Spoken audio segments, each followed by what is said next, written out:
Amén, familia, muy buenos días a todos. Espero que todos estén teniendo una mañana increíble. Yo realmente ha sido increíble esta mañana. Bueno, desde las 2 de la mañana ha sido un poco pesado mi día, no les voy a decir mentiras. Ayer me fui a dormir a las 2 de la mañana y me levanté a las 5:30, amén. Y esta semana, no les voy a mentir, ha sido algo difícil. Ha sido algo difícil y creo que muchos de nosotros pueden sentirse identificados, amén. Hay cosas sucediendo. Mi esposa no está conmigo, pero no me dejó, no se preocupe. No es que se haya ido porque tenemos problemas, no. Mi esposa está en los Estados Unidos resolviendo algunos documentos para poder llegar acá y tener su residencia, amén. Y ha ido muy bien, ella la ha pasado muy bien porque también está con su familia. Lo que ella la ha pasado de bien, yo no la he pasado tan bien acá. Pero esto de estar acá con ustedes, familia, me alegra el corazón, amén. Y yo quería preguntarles, ¿quién se puede sentir identificado en los momentos difíciles, en las pruebas? ¿Quién ha tenido problemas esta semana? Ok. Si no levantaste la mano, Mateo 6:34 dice: cada día tiene ya sus propios problemas, por lo tanto todos tienen problemas, ¿amén? Porque Dios no nos promete una vida sin problemas, nos promete una vida sin preocupaciones, cuando buscamos primeramente el reino de Dios y su justicia. Y bueno, ya que todos nos podemos sentir identificados con los problemas, hoy vamos a aprender algo muy importante. Vamos a aprender a pensar espiritualmente, amén. Pero antes de darle inicio a esta clase, quiero que por favor me acompañen en una oración, amén. Dios Todopoderoso, Padre, Jesús, gracias Jesús, porque eres tú, Dios, quien nos da la vida, el aliento y todas las cosas, Padre. Pero no solo eso, nos has dado a tu Hijo unigénito. Padre, nos has regalado a tu Hijo y lo has traído para vivir, morir y ser resucitado por nosotros, Señor. Gracias, Padre, porque podemos tener una vida, no solo física, pero una vida espiritual, Padre. Pero sé que muchas veces podemos solo pensar físicamente y mundanamente las cosas. Y hoy tú quieres enseñarnos a pensar espiritualmente, Padre. Hoy te pido, Padre, que sean tú y tu palabra, Señor, entrando en nuestros corazones y dando el fruto que tú deseas. Ese fruto de 30, 60 y hasta el 100 por uno, Padre. Padre, permite que hoy podamos glorificarte con esa palabra y toda la gloria y la honra sea para ti, Jesús. Amén. Amén. Entonces, el título de esta clase es Pensando espiritualmente. Vemos que en el mundo las personas no piensan espiritualmente, ¿verdad? Todos piensan de una manera mundana. En el mejor de los casos, piensan emocionalmente. Muchos de nosotros éramos esos que simplemente guiábamos nuestros pensamientos conforme a nuestras emociones. Nuestras emociones eran los que guiaban nuestros pensamientos y eran nuestras emociones, por lo tanto, lo que guiaba nuestra vida. Pero hoy tú y yo, como discípulos, como verdaderos cristianos, podemos pensar espiritualmente, amén. Amén. Vamos a ir a nuestro texto principal, que va a estar en el libro de Santiago, capítulo 1. Santiago, capítulo 1. Y vamos a leer desde el versículo 2. Cuando lleguen ahí pueden acompañarme con un amén. Amén. Si se les sale un grito de amén, vamos, hermano, sería increíble. Amén. Vamos a ir a Santiago 1, versículo 2. Dice así: hermanos míos, considérense muy dichosos cuando tengan que enfrentarse con diversas pruebas, pues ya saben que la prueba de su fe produce constancia. Y la constancia debe llevar a feliz término la obra, para que sean perfectos e íntegros, sin que les falte nada. Amén. Esta escritura es una locura. Dice: siéntanse dichosos cuando pasen por diferentes pruebas. Eso no tiene sentido. ¿Cómo así? Tengo un problema familiar, siéntete alegre. Me echaron del trabajo. ¡Wow! Amanecí enfermo. Gloria a Dios. ¿Y qué? Esto es una locura. Pero esto es pensar espiritualmente. Dios dice: alégrense cuando sean probados, cuando se estén pasando por diversas pruebas.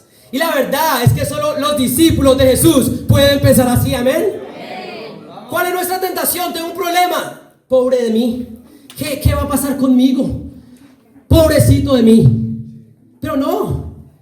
Vamos acá que todos los desafíos y cosas difíciles en la vida son para que al final tú puedas estar feliz. Eso es lo que dice. Tú estás pasando por estas cosas para que seas feliz. ¿Y cuál es el primer punto? Bueno, tenemos 5 puntos el día de hoy.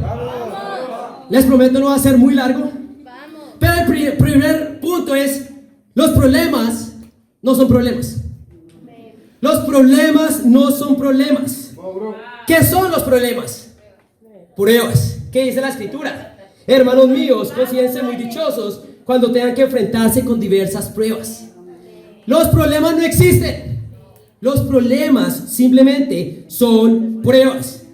¿Qué quiere decir eso? Que Dios te está probando todos los días. Dios te prueba y al final lo que quiere Él es que tú seas realmente feliz. Pero ustedes me van a decir: ¿cómo que Dios nos prueba? Eso no tiene sentido, Juan Carlos. Bueno, ponte a pensar. Un gran ejemplo es, ¿cuántos universitarios tenemos el día de hoy acá? Oh, wow, ninguno acá. A ver, acá hay como división. Vamos a tener que arreglar eso. Pero, amén. Pero ¿quién ha pasado por la escuela acá? Casi todos. Ponte a pensar. Ponte a pensar que tú tienes una clase de matemáticas y el profesor te dice: tú vas a pasar esta clase con buenas intenciones. Al final, yo te voy a preguntar si aprendiste algo y tú me vas a decir si sí o no. Si me dices que sí, te pongo 10. Y si no, pues te pongo 0. ¿Quién va a decir que no? Nadie. Vémonos acá, el que esté estudiando física. Ok, vamos a estudiar física. Y en la clase, simplemente tú me vas a decir si estás entendiendo. Y si estás entendiendo, simplemente pasa la materia. No, eso no tiene sentido alguno, ¿verdad? Vemos que realmente va a aprender una persona que no está pasando por exámenes en la escuela. Y realmente las pruebas son necesarias en el mundo. ¿Para qué? Para que pueda ser disciplinado y aprender. Vemos acá, entonces, ¿por qué Dios nos prueba? Porque Dios quiere que crezcamos espiritualmente, amén. No es difícil entender que las pruebas traen crecimiento, porque en el mundo, todo el mundo está viendo este principio. Las pruebas permiten que tú crezcas en el mundo, porque ahora debe ser diferente en el reino de Dios, amén. Si no tienes pruebas, no vas a crecer. Y el problema es que no vemos las dificultades como pruebas, las vemos como desafíos, las vemos como obstáculos, las vemos como cosas que nos pasan porque somos la víctima. Y vemos que, como en la escuela, si pasas la prueba, ¿qué pasa? Si pasas el examen final, vas al siguiente nivel, amén. Si pasas el examen final, vas a subir de grado. Pero ¿qué pasa cuando pierdes la prueba? Te quedas a repetir nuevamente el año, la prueba, para ver si sigues creciendo. Igualmente pasa con las pruebas espiritualmente. Cuando Dios te manda una prueba, Él quiere que aprendas y que la pases. Pero cuando no la pasas, ¿qué va a pasar? Vas a tener que repetir y volver a pasar por la misma prueba. Realmente, familia, yo he pasado por la prueba de la ingratitud. Y hasta el momento no la he pasado. Para ser abierto con ustedes, hubo un momento en mi vida hace 2 años donde yo estaba liderando en Miami, estaba liderando el sector en español. Era algo increíble. Pero en ese tiempo, ¿qué pasó? Éramos unos 12 hombres y unos 7 hombres decidieron dejar a Dios en un mes. Yo caí en un desánimo. Era por los tiempos donde yo me iba a casar con mi esposa. Y yo no pude disfrutar el momento de casarme con mi esposa. Porque en todo momento estaba pensando: pobre de mí, yo no merecía esto. Y no pasé la prueba de la ingratitud. Y Dios me ha venido mostrando la misma prueba. ¿Qué tanto? ¿De dónde va a sacar mi gratitud? ¿De lo que está pasando en mi vida o de Dios? Cuando no pasamos las pruebas espirituales, estamos condenados a volverlas a repetir. Y volverlas a repetir no te asegura que la vas a pasar. Amén. Pero, ¿cuál es la recompensa de pasar la prueba? Vamos a ir a Santiago 1 y vamos a leer versículo 12. Vamos, Juan, dilo. Santiago 1, número 12 dice así: Dichoso el que resiste la tentación, porque al salir aprobado, recibirá la corona de la vida que Dios ha prometido a quienes lo aman. Otras versiones dicen, bienaventurado el hombre que persevera bajo la prueba. ¿Y cuál es la recompensa? La recompensa es un día estar en el cielo con Dios, amén. Todos los problemas, y no son problemas, todas las pruebas en tu vida son cosas que Dios permite para que llegues al cielo. Porque la realidad es esta: si la vida fuera fácil, tú no estarías acá. Si la vida fuera fácil, tú no estarías buscando a Dios. Si la vida no tuviera pruebas, tú no estarías buscando a Dios ni su palabra. Solo cuando tienes cosas difíciles es que realmente tienes y entiendes que tienes que buscar a Dios. ¿Están conmigo? Amén. Los problemas no son problemas. ¿Son qué? Son pruebas, amén. Pero ¿qué dice la Biblia debemos hacer cuando hay pruebas? Amén. Porque todos pasamos por pruebas. Vamos a leer el versículo 5. Dice así: si a alguno de ustedes le falta sabiduría, pídasela a Dios y Él se la dará, pues Dios da todo generosamente sin menospreciar a nadie. Amén. Cuando estamos pasando por pruebas, ¿qué dice Dios que tenemos que buscar? Sabiduría. ¿Esto qué implica? Cuando tienes una prueba en tu vida, tú necesitas una cosa, y solo una cosa: sabiduría. Pero ¿qué es la sabiduría? Muchos pensamos, ok, es como pensar como Yoda, el enanito verde de Star Wars. No, eso no es sabiduría. Sabiduría es tomar la mejor decisión con la información y los recursos que tienes a la mano. Eso es sabiduría. La sabiduría es tomar la mejor decisión de acuerdo a lo que la Biblia te enseña. La sabiduría es mayor que la inteligencia, pero tiene que ver con la inteligencia también. Entonces, el problema no es el problema. El problema no es la situación en que estás pasando. El problema es que te hace falta sabiduría. Y si el problema no es el problema, la solución tampoco es la solución. La solución no es arreglar el asunto que te está molestando, amén. La solución es cambiar tu mente y pensar diferente de la situación. Dios te puede resolver cualquier problema. O sea, entonces el problema no es el problema porque ya tenemos la solución. Pero el problema es cambiar nuestra forma de pensar. Por eso nuestro segundo punto es: algo te tiene que faltar para que nada te falte. Algo te tiene que faltar para que nada te falte. Eso es pensar espiritualmente. Ya vemos. Siéntanse alegres cuando estén pasando por diferentes pruebas. No tiene sentido en el mundo. Y algo tiene que faltar para que nada te falte. Tampoco tiene sentido, pero eso es pensar espiritualmente. Vamos a leer el versículo 4 del mismo capítulo.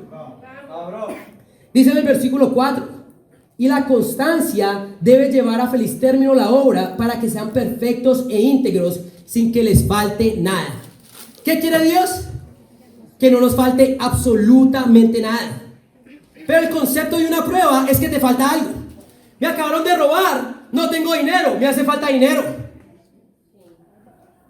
Me falta tiempo porque trabajo mucho. Falta salud porque estoy enfermo.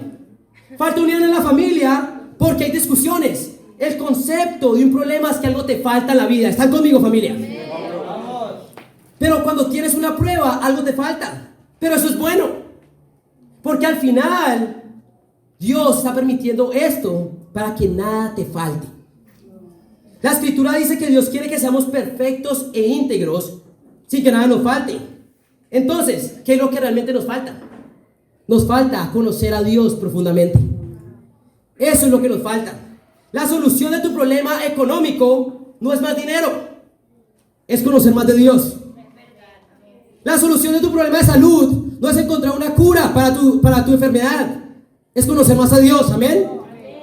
La solución de tus problemas matrimoniales no es que tu esposa cambie, sino que tú conozcas más a Dios y tú cambies, amén.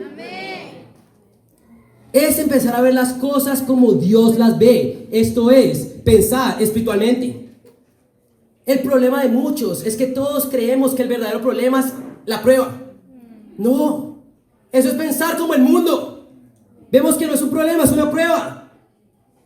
Vemos que que nos llama Dios en medio de la prueba? Pensar más en Él. Pero vamos a ir a Hebreos 12 para entender un poco más de este concepto. Vamos a Hebreos. Vamos, Juan. Hebreos 12, simplemente tienen que pasar la página. Amén. Y van a encontrar Hebreos 12. Hebreos 12, vamos a empezar a leer desde el versículo 3. Dice así. Dice: así pues, consideren aquel que perseveró frente a tanta oposición por parte de los pecadores, para que no se cansen ni pierdan el ánimo.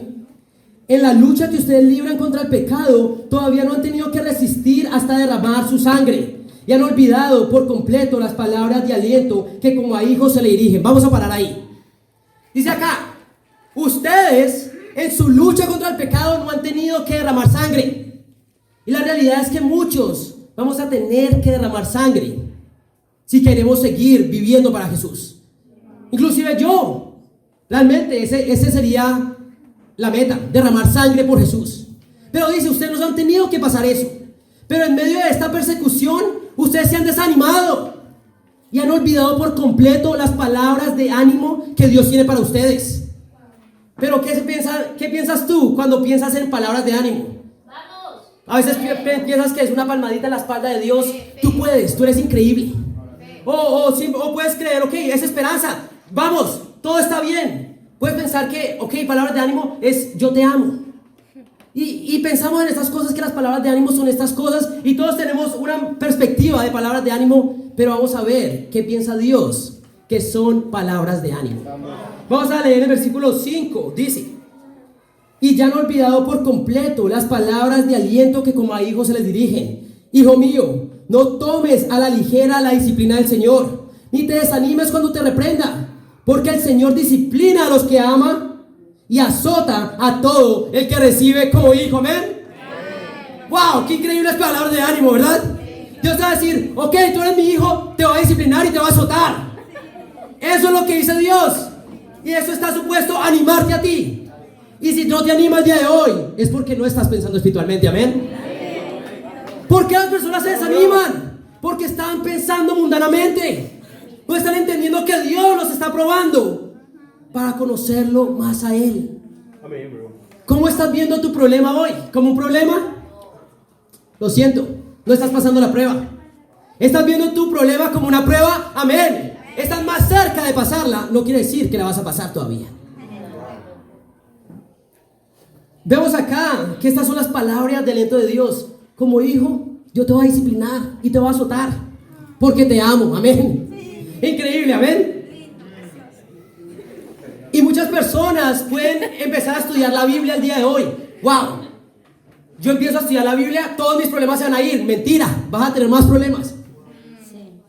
Dice, yo soy un discípulo de Jesús. Salió Carlos Daniel de las aguas. Ya no va a tener problemas. No, así no va a ser. Va a tener más, amén, más pruebas. Pero ¿qué dice Dios?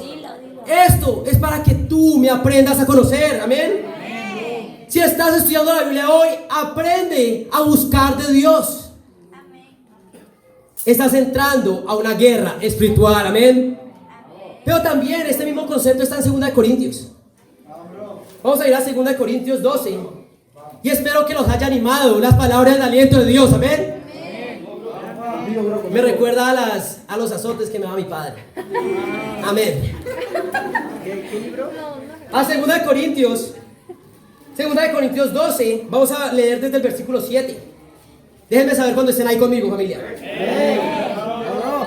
Número 7 dice así: para evitar que me volviera presumido, presuntuoso, arrogante, orgulloso por estas sublimes revelaciones del cielo, una espina me fue clavada en el cuerpo, es decir, un mensajero de Satanás para que me atormentara.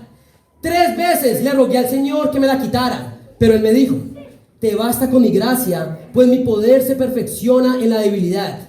Por tanto, gustosamente haré más bien alarde de mis debilidades, para que permanezca sobre mí el poder de Cristo. Por eso me regocijo en debilidades, insultos, privaciones, persecuciones, dificultades que sufro por Cristo. Porque cuando soy débil, entonces soy fuerte. Eso es increíble. Es el apóstol Pablo hablando, ¿verdad? Y él había recibido revelaciones de Dios. Él dice, a nadie nunca se le ha dado la oportunidad de ver lo que yo vi. Pero, para que no me volviera presuntuoso, Dios permitió algo en mi vida para mantenerme débil. Y realmente es increíble porque no nos dice exactamente qué fue lo que es. Yo creo que Dios sabía que así podíamos cada uno sentirnos identificados. Porque todos tenemos debilidades. Todos tenemos esa espina en el cuerpo, amén. A veces una espina en el cuerpo no quiere ser ni siquiera algo en tu cuerpo. Puede ser una persona, amén. Pero ¿para dónde voy con esto? Dios dice, yo quiero que seas débil. Porque cuando eres débil, eres realmente fuerte. ¿Por qué? Porque esa debilidad te va a llevar a conocerme más a mí. ¿Están conmigo, familia? Y esa es la vida. Que Dios te va a dar cada vez más pruebas por una razón nomás.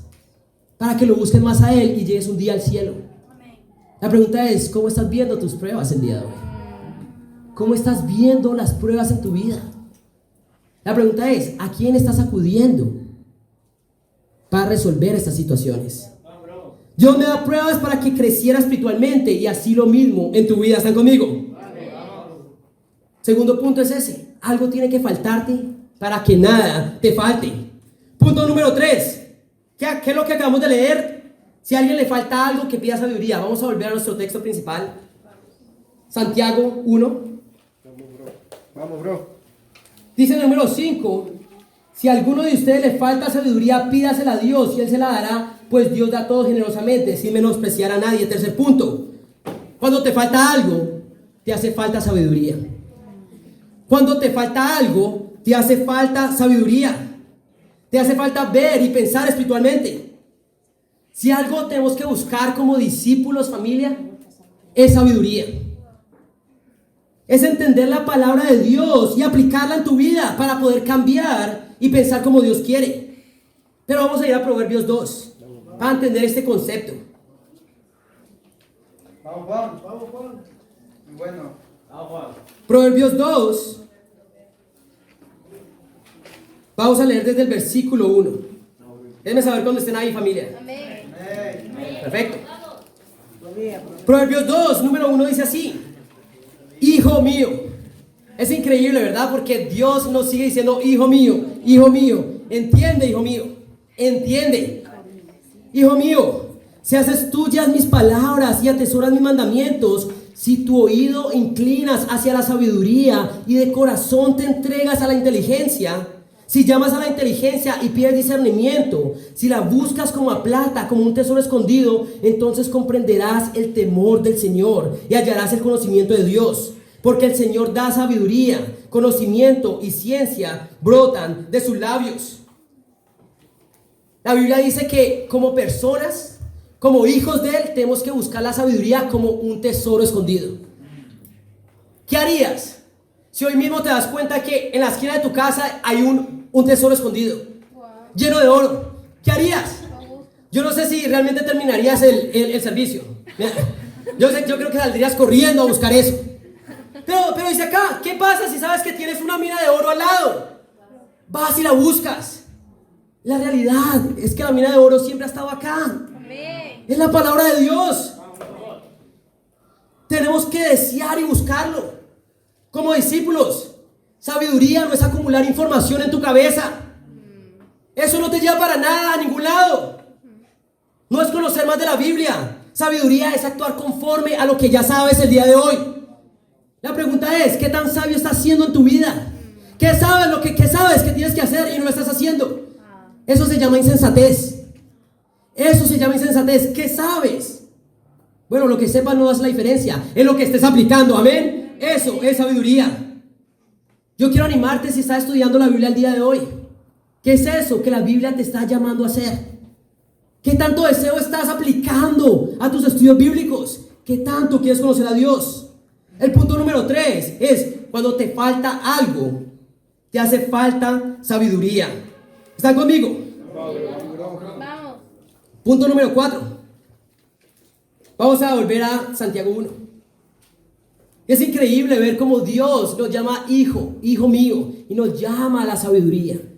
Nos llama a entender estas cosas porque Él sabe que si entendemos estas cosas pueden cambiar nuestra vida. Santiago 1, volvemos. Y vamos a leer versículo 6. Dice: pero que pida con fe. ¿Pedir qué? Sabiduría. Sin dudar, porque quien duda es como las olas del mar, agitadas y llevadas de un lado a otro por el viento. Quien es así, no piense que va a recibir cosa alguna del Señor. Es indeciso, inconstante en todo lo que hace.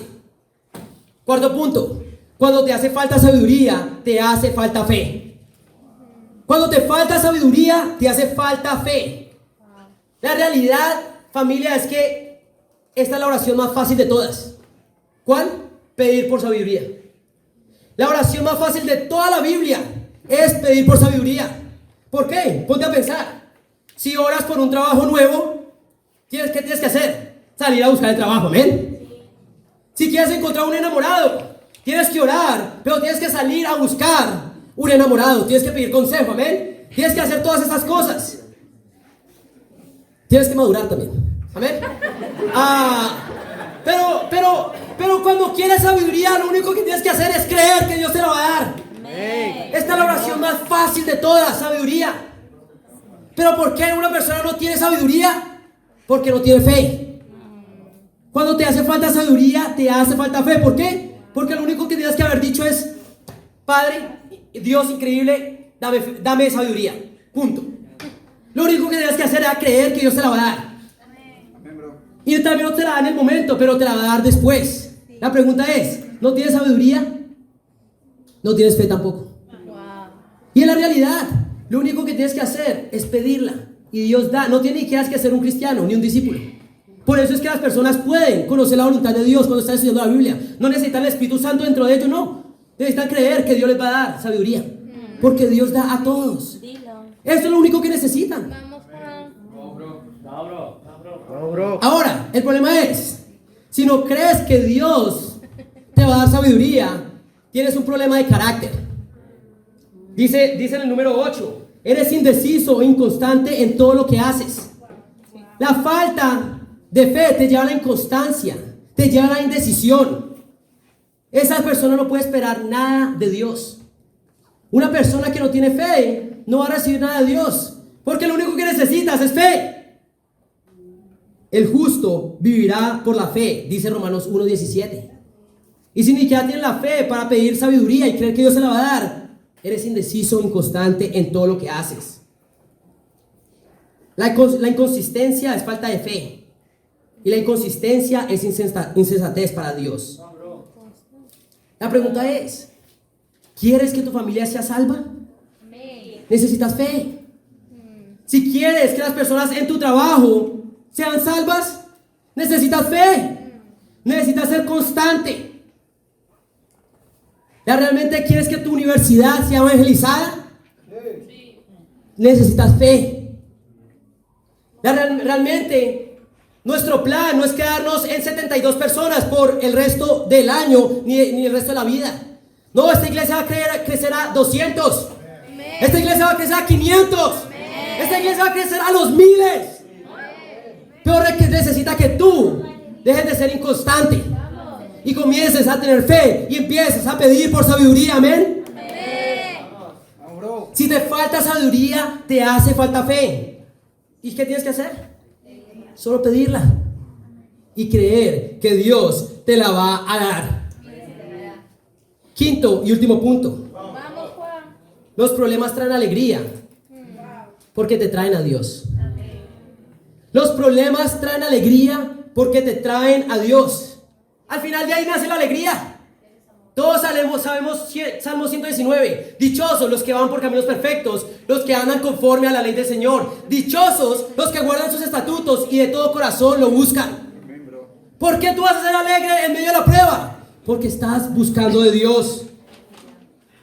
Estas cosas te llevan a pensar espiritualmente, te llevan a actuar espiritualmente. Vamos a ir a Salmo 119, pero vamos a leer versículo 71. Salmo 119, el salmo más largo de la Biblia, bueno, de todos los salmos y el capítulo más largo de todos también. Salmo 119, versículo 71, dice así: me hizo bien, Salmo 119, 71 dice: me hizo bien haber sido afligido, porque así llegué a conocer tus decretos. Me hizo bien ser afligido, porque así llegué a conocer tus decretos. Esto encapsula todo, familia. Toda esta prédica se encapsula en esto. ¿Por qué estás siendo afligido? Porque Dios te está probando. Porque Dios quiere que lo conozcas. Al final del día, familia, lo más importante es buscar a Dios con todo nuestro corazón. Nada más. El resto viene por añadidura. La alegría viene por añadidura. Todos vamos a morir, y es la realidad. A veces vivimos la vida como que nunca vamos a morir, como que no necesitamos de Dios. Y realmente, si te va bien, vas a vivir 100 años. Si te va bien, pero realmente nadie está viviendo 100 años acá. Y con la contaminación y todas estas cosas, sería una bendición llegar a los 70, amén. Es la realidad. Dios lo único que le interesa es que tú lo busques de todo corazón. Y familia, Dios puede ser lo más importante en nuestras vidas. Lo más importante es seguir a nuestro Dios. Hermanos, familia, hermanas, invitados, hoy podemos pensar espiritualmente. Hoy tú tienes la oportunidad de pensar espiritualmente. Cualquiera que sea el problema que estás pasando, no es un problema, es una prueba. Y ese problema, que no es problema, no tiene como solución la solución del problema. Amén. Espero que me estén siguiendo acá con lo que estoy diciendo. La solución es acercarte más a Dios, porque el problema es simplemente falta de fe que Dios quiere suplir y ayudarte a conquistar. Ese es el problema, tu falta de fe. Y Dios quiere ayudarte con eso. ¿Por qué? Porque Dios quiere verte en el cielo. Amén. Pensemos bien, hermanos. Los problemas no son problemas. Las dificultades no son dificultades. Tus dilemas no son dilemas. Tus desafíos no son desafíos. Todos son pruebas de Dios. Son pruebas que Dios te pone para que crezcas espiritualmente. Y pensando de esta manera, vas a poder llegar al cielo junto a tus hermanos y a tus hermanas. Y que para Dios sea toda la gloria.